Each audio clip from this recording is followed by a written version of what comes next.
So we're in Clovis, California, and we're taking a look at a leak in the wall here. You can see the paper saturated, insulation saturated. It's all this. We're right above the dryer, which is actually the washing machine. They're flop, but these are the waters for the washing machine.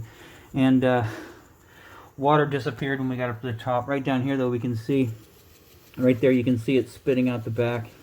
So what we're going to do is we're going to mark it with a pen, because once you take these things out, you can't find it anymore. We're going to mark it with a Sharpie on the side, not the back because it's too wet, but we'll mark it on the side. That way they know where to look for it. And the repair is simply going to be, cutting out about 1 foot to 2 feet of this pipe, replacing it with Uponor tubing, which is what this is, and then turning the water back on after we let it set for a little bit. But that's the documentation for whoever's interested, and that'll be available to the homeowner and whatever other company needs it. Outside of that, this inspection is done.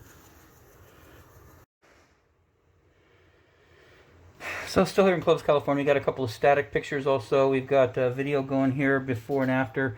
Once we got this pulled back, you can see we've got a staple sticking through. So two sides. One is still sticking out and bent back. You can see it right there. The other one below it, it's hard to get a picture of it, but you can see it's just barely, it's sticking through the wall right there, and it's corroded through and rusted. And then I'll try and get you a good light up there. But this piece of pipe is marked right like that. And you can see the hole, easily identifiable right there. And then an indent on top. Well, those two pieces, and let's see if I can get you in there. That indent lines up with the top portion of the staple, and then the bottom one lines up with the little rusted one right there. And this was strapped to the wall back to the back. And so I don't believe the pipe is defective. I believe it was nailed. And so normally you come in, you put your paper on. I don't think it was the paper, probably foam after the paper, and then chicken wire. But whenever the staples were applied, this one I believe it just shot through the stud, went into here, just punctured it barely. So it's been leaking for the full 5-6 years since the home was built. That's my interpretation, and this is the way it was in. Of course, that's the way I marked it right there, because it's pointing to the back. So I marked that so we could send it to Uponor and have them examine it to see if it was defective, but it's not. It's 2 holes, and it's from a staple. My opinion only, but that's for 42 years in the trades, not just plumbing. So that's what I think was going on. Anyways, we're going to get this tied back together and get the water back on. Outside of that, this video is done.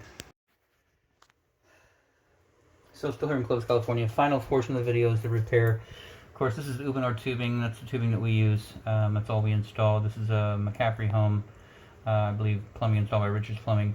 And so they're probably one of the few plumbing companies that are still using the Type A, which is, in my opinion, of course, superior to the Type V. So this is all we use. It's a great pipe.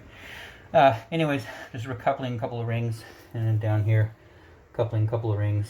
The piece of pipe is on the counter in the kitchen for the homeowner and the the home builder to go over. We've documented what we believe. It was pierced in 2 places. One didn't puncture all the way through, but the other one did.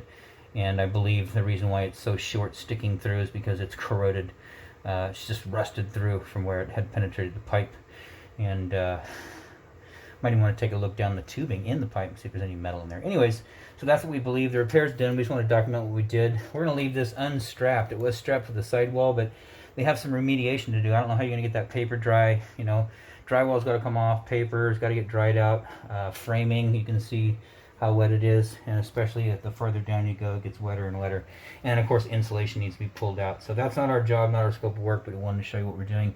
If you need us for something else during the process, of course, let's say they want to come in and they want those waters out of the way, hot and cold, let us know. We'll come out, point of courtesy. You're right on the corner from us. We'll come out, cut them back, cap them off for you. Most people can do that with shark bite end caps, end stops. But if you need us to, we'll come out and take care of that. Then, of course, I think everything's good. If they need to demo that box out, same thing.